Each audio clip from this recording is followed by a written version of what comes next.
Hello and welcome to episode 85 of the Disney Park Princess podcast. I'm your co-host, Sara. I'm Heather. I'm Sharla.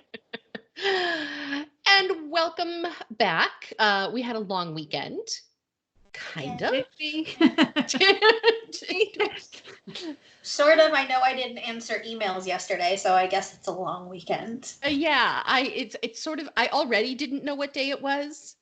And then you add this long weekend into it. And now, I mean, literally, Sean this morning was like, you have a podcast today. I'm like, okay, thank you. I appreciate that. Thank you. Because without that reminder, I don't know where I'd be right now. So, no idea what day it was.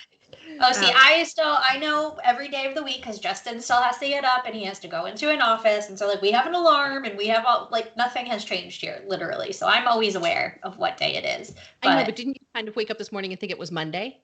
I woke up out this morning and thought I don't want to get out of bed because I was so exhausted last night. I went to bed at, I'm not kidding, 7:24, and the alarm went off at 5:30. I'm like, I could sleep for another 3 hours. Like, I was just like, I had hit the wall and that was it. Oh, that sounds amazing. That sounds pretty good, actually. It was glorious. I mean, the falling into bed because I didn't know what I was doing and couldn't see anymore, not so great. But the sleeping for so long was wonderful. Yeah, that sounds pretty good. Every night I say I'm going to go to bed early, and then every night we don't. And then Nora's been staying up later and later because, you know, now it's summer Nowhere here. to go, yeah. And nowhere to go. And anyway, we ended up watching a movie, and then I started watching another documentary movie after that, and I was like, I cannot watch this anymore. I have to. I feel like I've told you too, but I don't think I've said it on the podcast, that my favorite thing in the world is in the summer when it's still light out and I go to bed. Like, I like to be in bed in the summer before the sun goes down. It brings me so much joy. I just feel like I'm doing life right, and I don't know why. I just love, and I don't do it often, but like that once a month, once every 2 weeks, where I'm like, yeah, this is great. And I'm probably not asleep. I'm probably like reading or watching TV, but it feels like I've succeeded that day. Yeah. And I can tell that you were very busy this weekend because you have paint on your hands. Oh, and my arm. Oh yeah, you're covered. You see that? Yeah. I had a weekend, people. Like, we planted our tomato garden.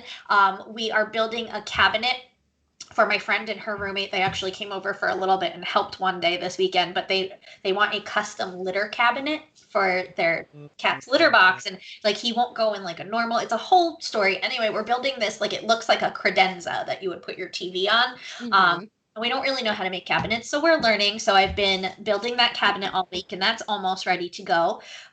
We did some gardening. I bought some new flowers.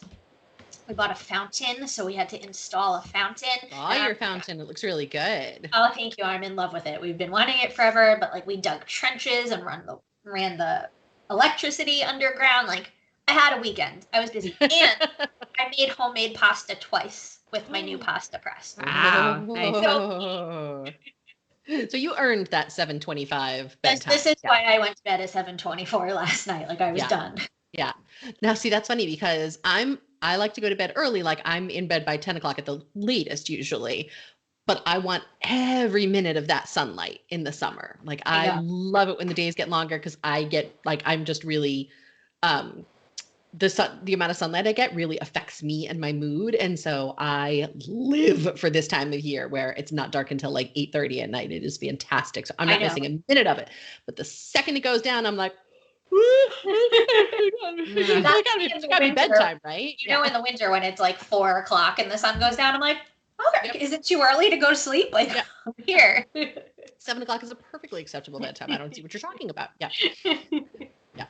All right. Well, let's get into it. So this week's topic coming up is going to be, I'm calling it the good cop, bad cop episode. I'm so excited.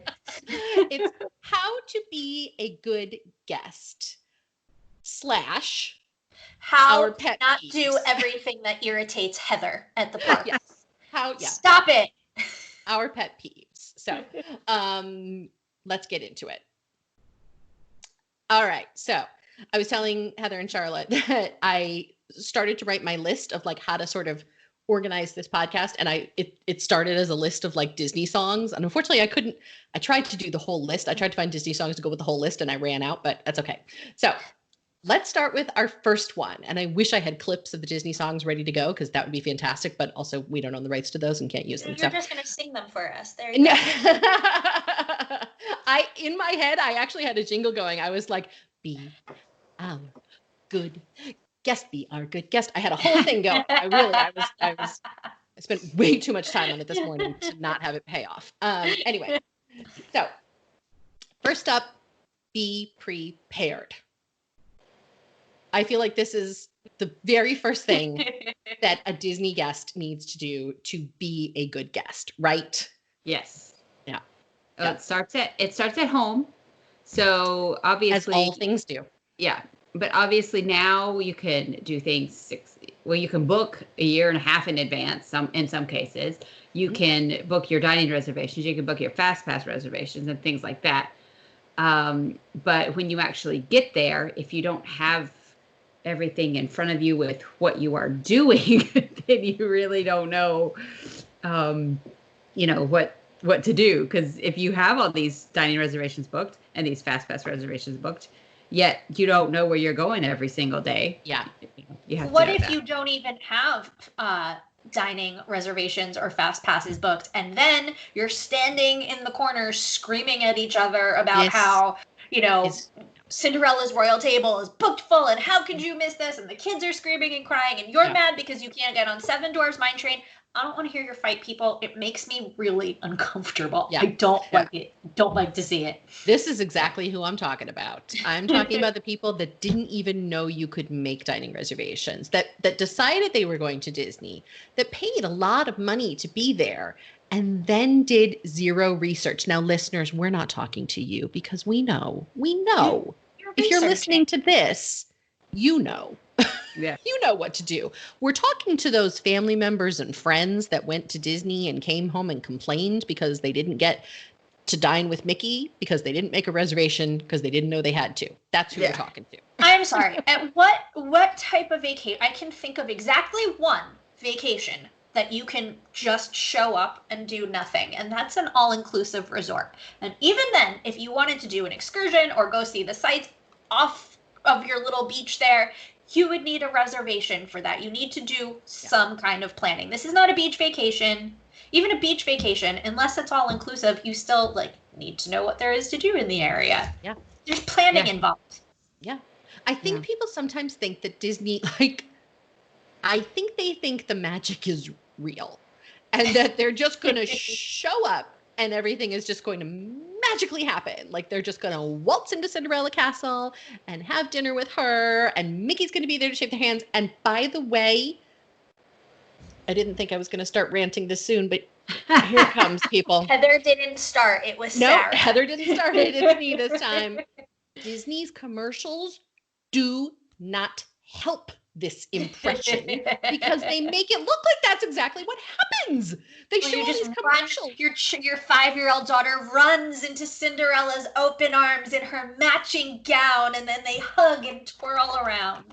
I cannot. I lose my mind every time that commercial comes on the TV, and I start yelling, and then I walk out of the room because I can't handle it, and I have PTSD, and I'm stressed. That's just, all right, I can't.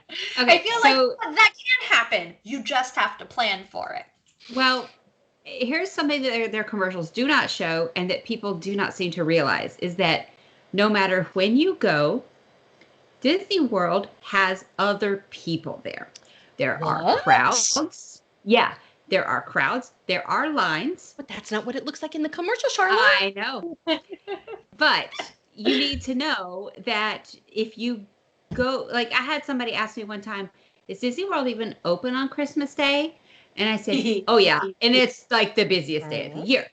Or, we want to go between Christmas and New Year's so we can avoid crowds. No, that's the busiest week of the year.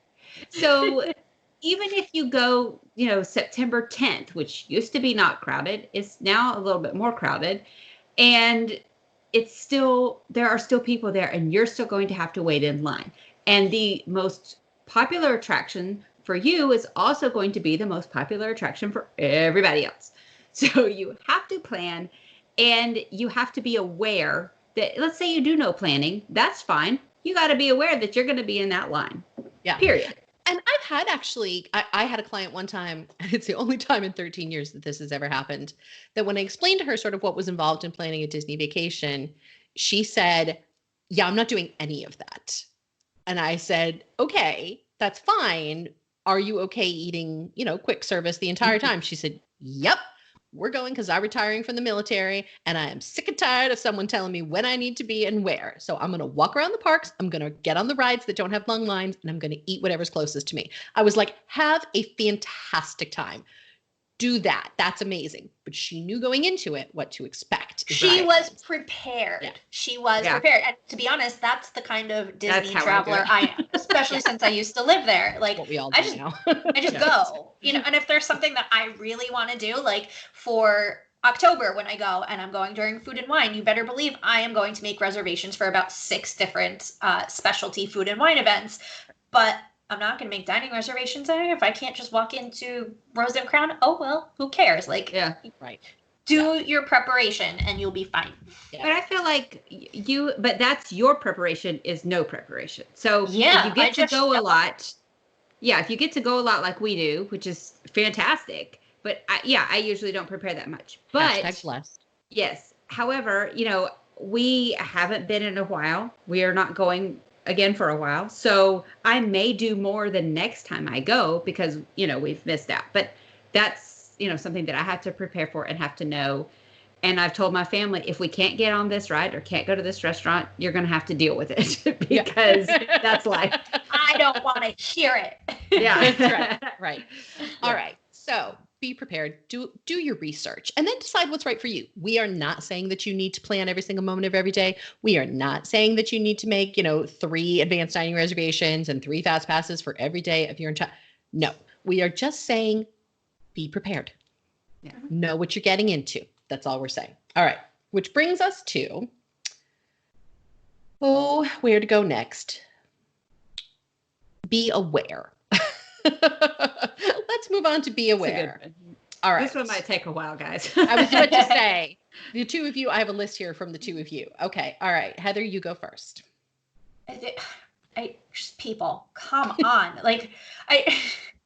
Okay, we'll start with this one.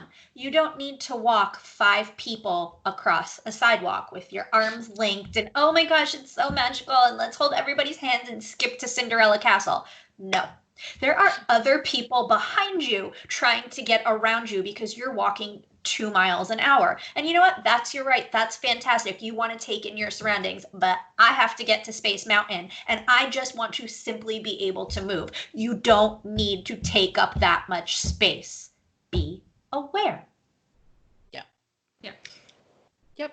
And it's okay if you're walking 2 miles an hour, and it's okay if you're walking, a couple people side by side.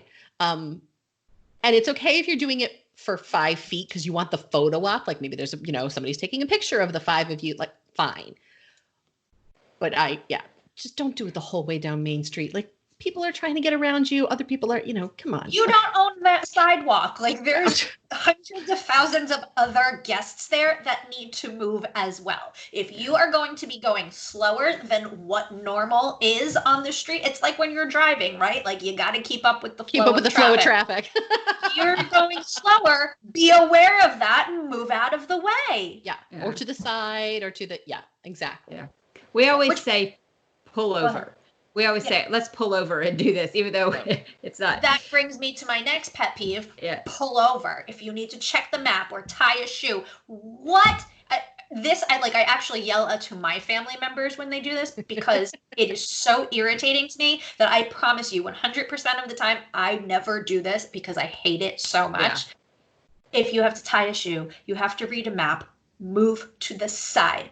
Yeah. What possesses a human to just stop where they are? Like that's going to cause me to crash into you or me to have to stop short. Then I'm getting rammed by a stroller in the ankles. Like pull over. Would you just stop your car in the middle of the freeway? Of course you wouldn't. You'd pull to the shoulder.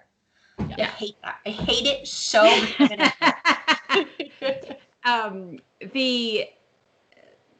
Yes, that like most of the time right now, people don't usually use the paper maps. They're on their smartphone because they're trying to make the reservations for or check what they have or whatever. So and I know that I think it's even worse. Yeah, Because people are so used to walking with their Yeah. phones in their faces, that they're Yeah. not even, Yeah. And Here's I that always have my phone in my hand because I'm taking a photo or I'm doing this or I'm doing that, but I'm not looking at it. If I pull it up to look at it, I want to pull over. Especially the Magic Kingdom, there are like the trolley grates. Like it's dangerous. Watch where you're going. Like if I have sunblock, I'm pulling to the side. I'm not just going to stand there and spray. Yeah. We always have to, we will say like, where do you want to go next? What do you want to do? And if we'll pull over to talk about it, if we're going to stop, because even my daughter will say, let's pull over and talk about this. So she knows. She's well trained. It's just so rude to me. Like, again, be aware. You are not the only human on the planet. Just because you need to stop right here, right now, doesn't mean the 50,000 people around you do. It's rude. I think it is rude, but I don't think it's intentionally rude. That's the thing. Like people, it's not. There's no malice behind it. Typically, it's just being unaware. But that's the problem: is that people are unaware of how rude they are. Be aware that there are other humans on this planet, and guess what? That goes for your everyday life too. Like, it's not just Disney, but Disney, we're all crushed into one tiny little space. Like, you're not so important over me. Move to the side and I will gladly do the same for you. Yeah. All right. Speaking of sort of spatial awareness, Sharla, you had one, sort of being aware of other people. Yes. Bothers me so much when people are waiting for a parade or the fireworks and they're standing in front of me because I don't push my way to the very front, but they'll put their kid on their shoulders in front of me. And I know that there are plenty of people who do that, but if you're going to do that, then you can stand behind everybody else. In the back. Right. And then the kid can see, because especially when there's a parade, the people crowd in, so there's really nowhere for me to go. And if you put your kid on your shoulders in front of me, then I'm definitely not going to be able to see. Right.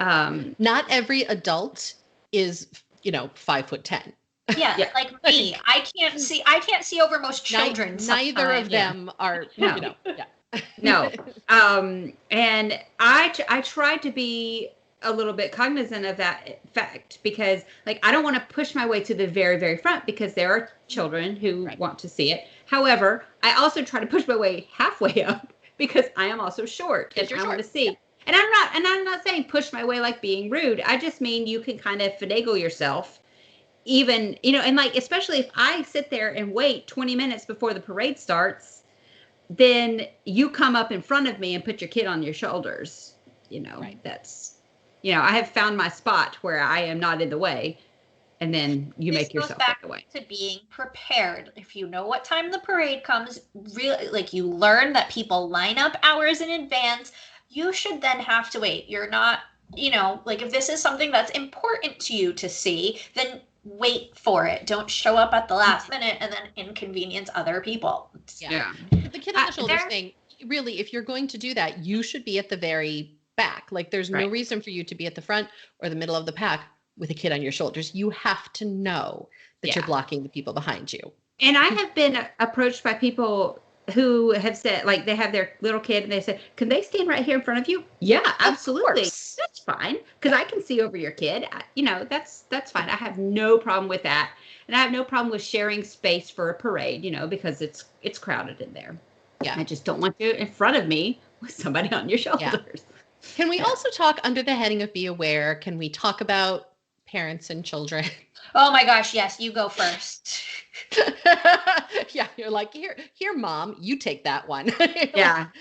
You need to, again, Disney is not some magical place where no bad thing ever happens. The fact that you're in Disney does not make you or your child immune to injury or other ill-fated things. You have got to keep an eye on your children. Please, if you are eating lunch and your children are playing nearby, do not be so fixated on your Casey's hot dog that you are unaware of your child 10 feet away who is literally climbing over the fence and chasing the ducks at the Magic Kingdom. That is not okay. As somebody who doesn't have children, I also don't want to be rammed into or run over or hit with a toy because you're paying attention to your lunch or you're having a conversation and you've just gotten so tired you don't want to watch your kids. I get it. That's why I don't have children, because I don't want to do that 24/7. But they're still your responsibility. They're not my responsibility. Well, I have a general policy that I don't, if it's a stranger's kid, I don't want to touch them, like, because I don't want any kind of issue. Yeah. However, one time I was on It's a Small World, and the kid in front of me had his arm dangling in the water, and we were coming up on that dock, and so I reached up and grabbed that arm and I basically flung it to do it so fast. And the dad looked at me and I went, he was about to get his arm ripped off by that dog. Yeah. I do not feel bad about that whatsoever. But, he was really unaware of what his kid was doing. Right. And I mean, there would have been a big issue if I hadn't stepped in. And And I get it as a mom. I get it. I've lost my kid at Hollywood Studios. Like I've gotten separated from my child because the other adult in question, my mom, was not paying attention and didn't hear when we said, Ryan, go with Nan, and in the literally 15 feet on a very busy day getting into Hollywood Studios, in between him leaving me and him getting to my mom, who was looking ahead and wasn't aware he was behind her, we got separated. It happens. Yeah. That's not what we're talking about here. We're talking about the parents, and you've seen them. You've seen them probably at Epcot, probably on a weekend, probably with a glass of wine in their hands, not paying as close of attention as they should be to their offspring. Yeah. Yeah, we're talking to you parents who have your kids sitting in a seat and is kicking the back of my seat. Like, no, that's not okay. I'm talking to you parents who are so busy in line and so tired that you're ignoring your children, that they're jumping all over the handrails and smacking into my backpack and just like running right up next to me. I'm also talking to you parents who start moving and leave your kid behind you 15 feet. So now like I can't move past you in the line because you're not paying attention that you left your kid there. Like that's what we're talking to. Yeah. You're tired, I get it, but then like bring extra family members if you can't handle the vacation of watching your kids, because I paid just as much money as you did to be there, and I would like to not be hit by a child repeatedly. Yeah. Also, while we're at it, don't let your kids push the stroller around Disney World. I don't care how much they scream. I know they love to do that at home or in the grocery store, but at Disney World, that is not the place for it, because that's how my ankles get clipped. Yeah. Just saying. I'm just going to throw that out there. There's too many people for it. Yeah. You have to be aware that Disney is a very crowded space and that you don't have the freedom of movement that you might on other vacations. And so I think sometimes that's a difficult jump for people to make because they're so used to behaving in a certain way at home, or they're used to behaving in a certain way in other destinations, and it just doesn't register. And so that's why our plea is be aware. Just be aware. Yeah. All right. So moving on. We've done be prepared. We've done be aware.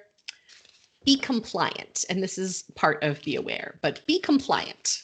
Somebody want to explain what we mean by that? Follow the rules. I mean, do what you're supposed to do. Yeah. Okay. Here's my first one as an example, but Disney has banned smoking in their parks. The last trip that I was there with Sara in February, everybody was smoking, it seemed like. Right in front of us when we were waiting for the fireworks, they were smoking. Middle of a big crowd, right in front of Cinderella Castle. Right. In the lines, or mainly the outside. At least they knew not to do it inside. But a couple times in queues. Yeah. They're smoking. So I don't know. Like, I think overall the smoking policy is better, because now you don't walk through like the ones that you have to go to the bathroom and you're walking through all this smoke or something like that. But the rules say no smoking in the parks at all. And that's for everybody's safety. And I mean, it's sure it's inconvenient for you because you have to go outside the park. But it's for everybody else. I don't care. Yeah. And I don't, It's I don't want to, and I don't want to say anything to those people because I don't want to have a confrontation, but right. I'll tell a cast member and they can do it. Because then you're on TMZ as the Karen that, like, you know, Yeah. yeah. And vaping, I'm the mother of a teenager, so I have many thoughts on vaping, but vaping has made it so much worse because vaping is the worst. They can get away with it so quickly, you know, and it's, you just pull it out and turn it on, take a puff, put it wet, you know, it's maddening. And I've never seen so much smoking in 10 years as I did on our last trip, thanks to the vape pen e-cigarettes. If you want to smoke, that's up to you. If I do not want to smoke, that's up to me. However, what you choose to do to your body can't affect everybody else. Like, you want to do this to yourself and you know the side effects and you're okay and you're willing to take that risk. That doesn't mean the 10,000 people next to you are as well. Like, you can't do that. You can't input your habit on somebody else. You just can't do that. But really, the bottom line is Disney says you can't do it. Effective May 1st, 2019, there is no smoking of any kind in Disney parks. There are designated smoking areas located outside of the parks. So if you just have to have that 2 p.m. smoke break, do you leave your party, go exit the park, go to the designated smoking area, and rejoin your party? It's as simple as that. Yeah. You know. Or you use it as an opportunity to quit. You're busy. You don't think about it. Just leave them at home. There you go. How many parents have used Disney as a way to potty train their children? Millions. Yeah. Think of it the same way. Yeah. Mickey doesn't let you smoke. Yeah. Now it's time to quit. we have a friend who quit smoking on a cruise because he couldn't have it like all the time, and he was busy and stuff. So he there you go. Quit smoking on a cruise. Also, under the heading of be compliant, listen to the cast members' instructions. When they tell you to fill in all the available space or move to the end of the row. Oh, I hate that. I don't want to climb over your lap. I don't want to do that just to be able to get to a seat to watch Muppet Vision. Yeah. There are reasons they're telling you to do that. It isn't just they're trying to inconvenience you or ruin your day. Yeah. Pay attention to what the cast member says. Just do it. Yeah. Again, you have accepted when you purchased that ticket, you agreed to the terms and conditions of that park admission. That means that when you paid that money, you agreed to play by Disney's rules. Now that you're inside the park, those rules still apply. Yeah. Do what they tell you. This is going to be particularly important in the coming months. Yeah, compliance is now a big one, right? Yeah. Like, we have to follow these rules so nobody gets sick. Right. Yeah. Yes. Yeah. So if they are telling you to wear a mask, wear a mask. If they are telling you to stand here and not stand here, do that. Yeah. Also, I guess I'll bring this one up now. I guess it's more under aware, but because it's going to be compliance in the future when they open, I need my personal space. I'm just like, what is it with people who are so unaware, like whether you're in line to get food, in line for an attraction, line to get on the monorail or a ferry, line to pay for your purchases. You don't need to be 3 inches behind me. You don't need to be moving whilst talking to your party so that your giant backpack is now smacking me in the back. You don't need to push up against me because you're not going to get to Space Mountain any faster if I'm not moving. Yeah. This is adults and children as well. Don't touch me.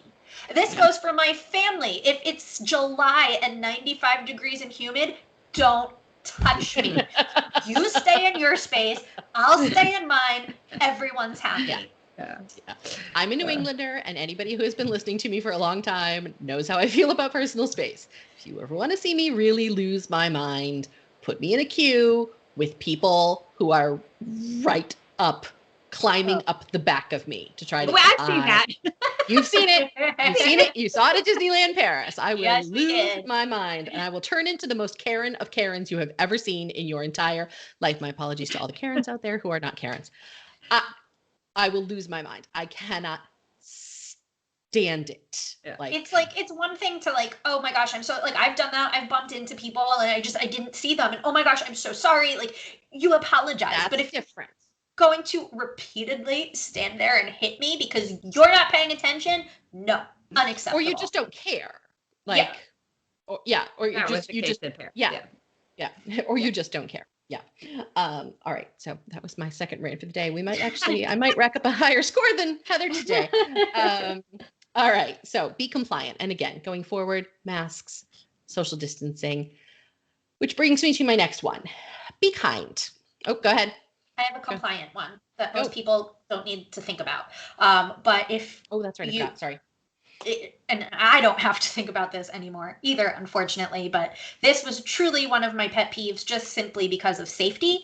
If you see a service dog in the parks, don't touch it. Please stay away. That dog is trained to do a job. They are there to save somebody's life. I cannot tell you the amount of people, children of course, but adults too, who would just run up to Copley and start petting him. And I get it. He is cute. He is hands down the cutest dog on the entire planet. Of course you want to pet him. Who doesn't want to pet Copley? There is something wrong with you if you don't. But he is not a pet. He is there when he has that vest on. He is there doing a job. So please admire those service dogs from afar. Like, I can't even, it's so disrespectful. It is rude. It is dangerous. Don't do it. And that goes for, don't come up to me and ask if you can pet my service dog, because then I am left with a decision, and I either have to say, okay, because I don't want your kid to cry, and now you're taking my dog's attention away from me, where in a split second my blood sugar can drop. And remember, you don't know what these dogs are doing. Some may be seeing eye dogs, some may be seizure alert dogs, some may be cancer alert dogs, some are blood sugar alert dogs like I had. It takes a split second, people. Like, you can't pet these dogs. You can't ask to pet these dogs. I don't want to be the one that gets dirty looks because I'm rude to tell you not to do what you already know to do. Enough. There is no way, absolutely no situation is it ever okay for you to go up to an owner of a service dog and ask or begin to pet their dog. The end. And that goes for the working dogs at Disney too, because Disney also has dogs that work for them. Mm-hmm. So if the dog's wearing a vest, look at it. That's it. Those dogs are not pets. The only dog at any place at Walt Disney World or Disneyland, where, like, it's not even Disneyland, Walt Disney World, where it is acceptable for you to ask, because you should never just go up to a strange dog. Ask to pet them is if you're at one of the pet-friendly hotels and they're in the dog relief area, or if they're at the dog park at Fort Wilderness. That's it. You don't come up to me and my dog and pet them or ask to pet them. I feel like we need to, like, people know, and there's some people who are really good, and I'll hear them and say, that's a working dog, and they're trying to teach their kids, but not enough people are really aware of what service dogs are or what they are doing, that people just are like, oh, it's a puppy, let's go pet it. Mm-hmm. Right. We need better education here. Yep. Agreed. Thank you. All right. That was an important rant. That wasn't just I'm angry about, like, I'm very passionate about that. Yeah. Bottom line, if it's wearing a vest, it's working. Leave it alone. Yeah. I don't want you petting me while I'm working. I'm sure Copley didn't either. So. All right. Be kind. This is just a good rule. Yeah. No matter where you are in life. It's a good rule in general. But in particular, I'm not necessarily talking about to your other guests, because hopefully that goes without saying, theoretically. I'm actually talking about to the cast members. Yeah. If something does go wrong, if something is happening, if you are having some type of issue, or if you just have a question, please be kind to the cast members, because in almost every circumstance, I won't say 100% of the time, in almost every circumstance, the cast member that you're talking to didn't make the rule, isn't in charge of anything, and may or may not even have been involved in whatever the incident was. They're trying to help you. Please be kind.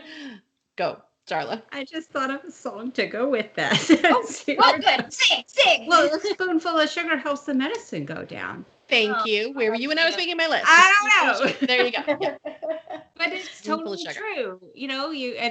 What do they say about the sugar, honey attracts more than vinegar and stuff like You that. attract more flies with honey than vinegar. Yeah. Yes. So if you're nice, I found that if you are polite and nice, like today I was in the park, I was on hold for 2 hours, but I was so nice to that person when they picked up the phone and I felt like I got it done. I was beyond frustrated because of that, but that wasn't their fault, Right. So now if it was their fault, I would have, said my piece in that way. But yeah, I find that being kind goes a whole lot further than not being kind. Yeah. A big cheesy Mickey grin is going to get you a lot further than anger and frustration. And it's okay to be angry and frustrated. It is not okay to direct those emotions at the cast member who's trying to help you. You can let the cast member know that you're frustrated. You can just say, listen, I waited X, Y, and Z, and then this got taken away or this happened. And, that's just really like, I'm bummed because my kid is crying. You can let them know, but you don't have to scream and yell or give them an attitude. You can just say, how can we fix this?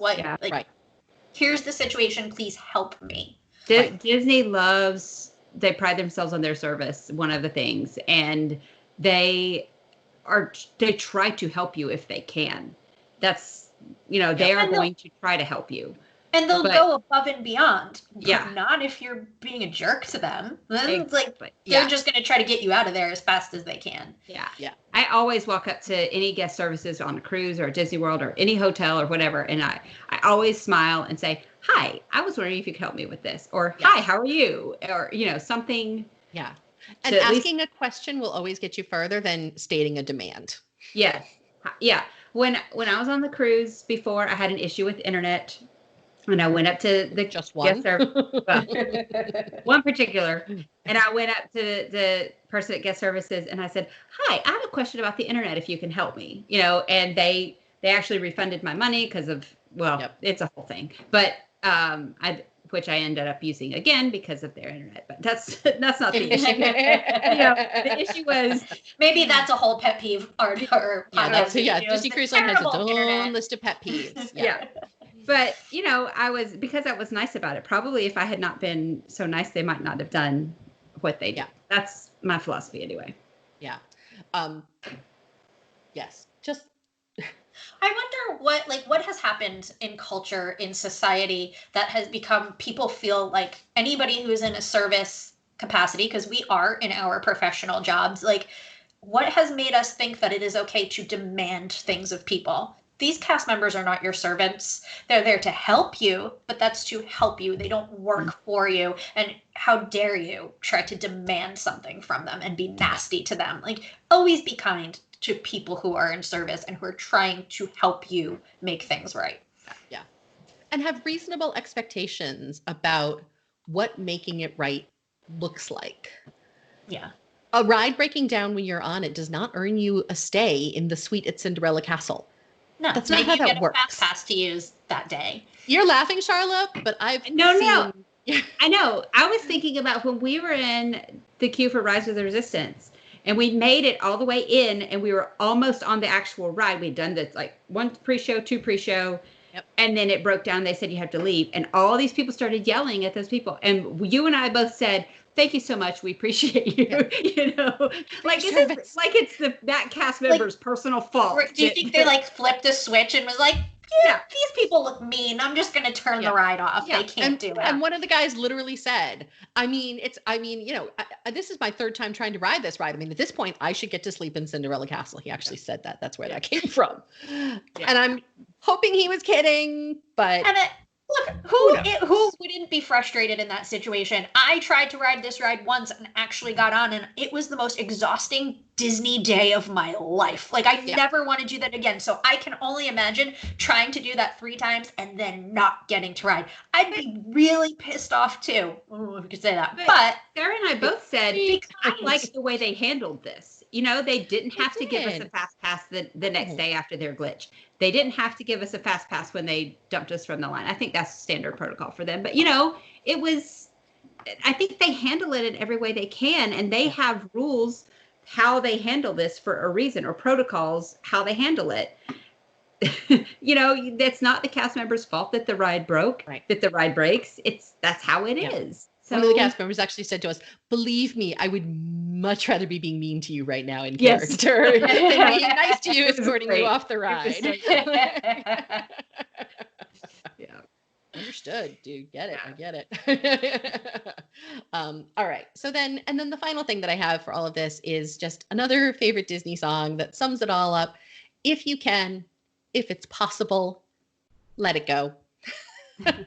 Just let it go. Don't let whatever it is ruin your vacation. And I'm definitely guilty of this. Like, I'll get something stuck in my head or stuck in my, and I'll get frustrated about it and I'll hang on to it. And I'm working on it. And I'm better about it. But I've seen my best friend Becky throw a temper tantrum. This is like a 40-year-old woman, like, sit down in the middle of the street because she's upset that like X person in her party didn't do this. And I'm like, oh, geez. Yeah. No, I don't even mean that. I just mean, like, sometimes, like, something will happen in the morning and like it's still simmering in the back of my brain at the end of the day, which means that I wasn't fully enjoying all the other great things that happened the rest of that day. Yeah. Let it go. Yes, you do what I do, and you give yourself, depending on the severity of what has happened, I give myself 5 to 15 minutes to be cranky and then move on from it. And I find that really helps. Like, if you sit in that 5 minutes and just like be miserable and you hate everybody, it's awful. And then the 5 minutes is up and you're like, okay, fine, whatever. And then you can move on from it. Yep. Yeah. Feel your feelings and then let it go. Yeah. And that's important to clarify, right? That we're not saying that you shouldn't be frustrated. We're not saying that you shouldn't be angry. We're not saying that you shouldn't. It's okay to have those feelings and it's okay to acknowledge those feelings, because not everything goes perfectly all the time, right? Yeah. Perspective. You're still at Walt Disney World on vacation. You're not at home. You're not working. Right. Like, you're with the people that you love most in the world. And even if they're really irritating you right now, you still wouldn't trade them for anything. Like, think like that. Yeah. And I'm sure that all of us have at some point in our lives, maybe even on our last trip, being aware of all this, have been inconsiderate in some way. We're not above all of this. We are not above for yourself. I certainly have not. I'm joking. I just hang on. Let me pull up my list. We're just saying to do your best and, try to be considerate of others and everything like that. You are not the only human on the planet. Just be aware and considerate of your surroundings. Yeah. Or just try. Just try. A little bit of effort goes a long way. All right. So that does it for this week. On the Patreon Extra, if you thought we ranted here, brace yourselves. I have pointless Disney rants. Now we're just getting into the really sort of yes. nitty-gritty, itty-bitty stuff that sort of irks us. So there are some of you that don't enjoy the rants. Totally get that. This Patreon Extra is not for you. You've been warned. I'm telling you now. We're feeling our feelings. You can go feel yourself. Acknowledging our feelings in great depth. Yes. And we get it. If you don't like it, that's okay. We'll be back next week. If you enjoy a rant, tune in. If you enjoy a rant but aren't a Patreon supporter, what are you waiting for? This is where all the good rants happen. Yes, go to patreon.com/Disney Park Princess and you can sign up to support us. We've had a couple of people who have upgraded their membership, so thank you so much. You. If you are a $15 a month member, I'm going to be sending out a message later today. Check your emails because I want to make sure that we have your mailing addresses. Just in case we want to, I don't know, send you something. So check your emails. What are we talking about next week? Do we know yet? No idea. I don't think we know yet. No. Right. Always looking for questions for listener Q&As. Those are our favorite episodes to do. If you want to, you could, I think there's a way we might be able to do this.